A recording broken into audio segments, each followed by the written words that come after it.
Constant was well aware of the dangers of subjecting the individual to the unconstrained authority of the group, and he warned against borrowing from the ancient republics the means for governments to oppress us. Constant argued that governments must protect the true modern liberty, that liberty, civil liberty, freedom from government, consisted of the individual's freedom to pursue his own interests and desires free of improper government interference. Constant argued that both kinds of liberty, ancient and modern, are critically important. A society that overemphasizes ancient liberty places too low a value upon the individual's right to freedom from the majority. A society that overemphasizes modern liberty runs the risk that citizens, enjoying their private independence and in the pursuit of their individual interests, will too easily renounce their rights to share political power. We must learn to combine the two together. In this book, while conscious of the importance of modern liberty, I seek to call increased attention to the combination's other half. I focus primarily upon the active liberty of the ancients, what Constant called the people's right to an active and constant participation in collective power. My thesis is that courts should take greater account of the Constitution's democratic nature when they interpret constitutional and statutory texts. That thesis encompasses well-known arguments for judicial modesty. The judge, compared to the legislator, lacks relevant expertise. The people must develop the political experience and they must obtain the moral education and stimulus that come from correcting their own errors. Judges too must display that doubt, caution, and prudence, that not being too sure of oneself that Judge Learned Hand described as the spirit of liberty. But my thesis reaches beyond these classic arguments. It finds in the Constitution's democratic objective not simply restraint on judicial power, or an ancient counterpart of more modern protection, but also a source of judicial authority and an interpretive aid to more effective protection of ancient and modern liberty alike. It finds a basic perspective that helps make sense of our Constitution's structure, illuminating aspects that otherwise seem less coherent. Through examples, my thesis illustrates how emphasizing this democratic objective can bring us closer to achieving the proper balance to which Constant referred. The examples suggest that increased emphasis upon that objective by judges when they interpret a legal text will yield better law. Law that helps a community of individuals democratically find practical solutions to important contemporary social problems. They simultaneously illustrate the importance of a judge's considering practical consequences, that is, consequences valued in terms of constitutional purposes, when the interpretation of constitutional language is at issue. In a word, my theme is democracy and the Constitution. I illustrate a democratic theme, active liberty, which resonates throughout the Constitution.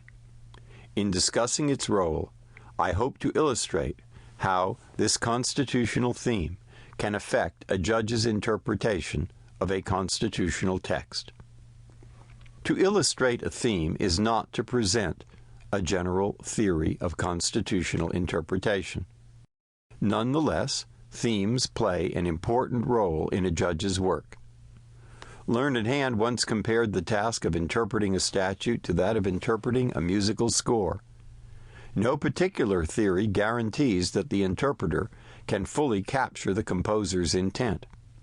It makes sense to ask a musician to emphasize one theme more than another, and one can understand an interpretation that approaches a great symphony from a romantic as opposed to a classical point of view.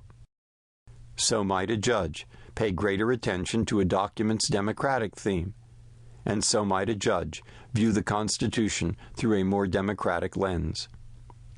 The matter is primarily one of approach, perspective, and emphasis, and approach, perspective, and emphasis, even if they are not theories, play a great role in law. For one thing, emphasis matters when judges face difficult questions of statutory or constitutional interpretation. All judges use similar basic tools to help them accomplish the task. They read the text's language, along with related language in other parts of the document. They take account of its history, including history that shows what the language likely meant to those who wrote it. They look to tradition, indicating how the relevant language was and is used in the law. They examine precedents, interpreting the phrase, holding or suggesting what the phrase means and how it has been applied.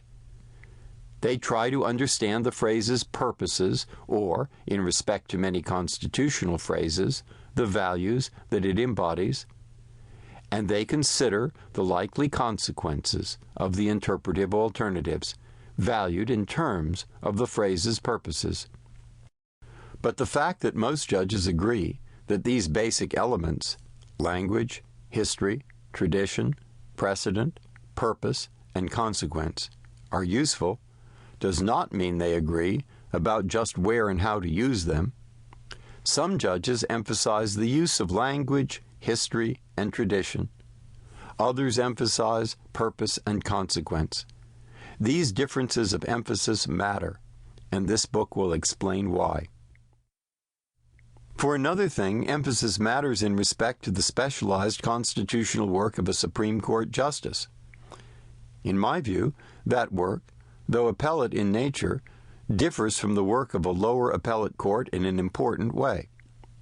Because a justice, unlike a judge on a trial or appellate court, faces a steady diet of constitutional cases, Supreme Court work leads the justice to develop a view of the Constitution as a whole. My own view is likely similar to that of others, insofar as I see the document as creating a coherent framework for a certain kind of government. Described generally, that government is democratic, it avoids concentration of too much power in too few hands, it protects personal liberty, it insists that the law respect each individual equally, and it acts only upon the basis of law itself.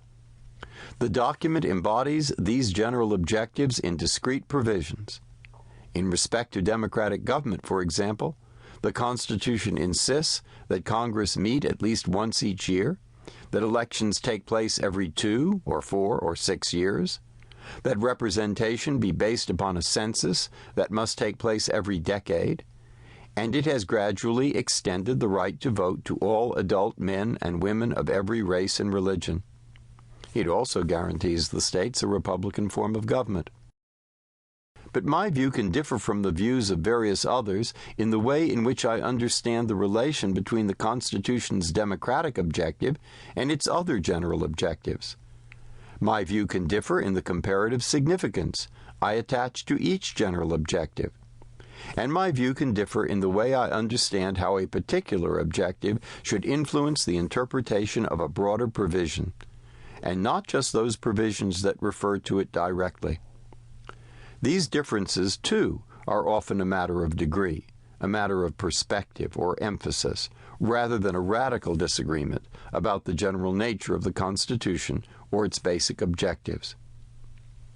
Finally, the fact that members of historically different Supreme Courts have emphasized different constitutional themes, objectives, or approaches over time allows us to characterize a court during a period of its history and to speak meaningfully about changes in the court's judicial philosophy over time. Thus, one can characterize the early 19th century as a period during which the court, through its interpretations of the Constitution, helped to establish the authority of the federal government, including the federal judiciary. One can characterize the late 19th and early 20th centuries as a period during which the court overly emphasized the Constitution's protection of private property, as, for example, in Lochner versus New York, where, over the dissent of Justice Oliver Wendell Holmes, it held that state maximum hour laws violated freedom of contract. At the same time, that court wrongly underemphasized The basic objectives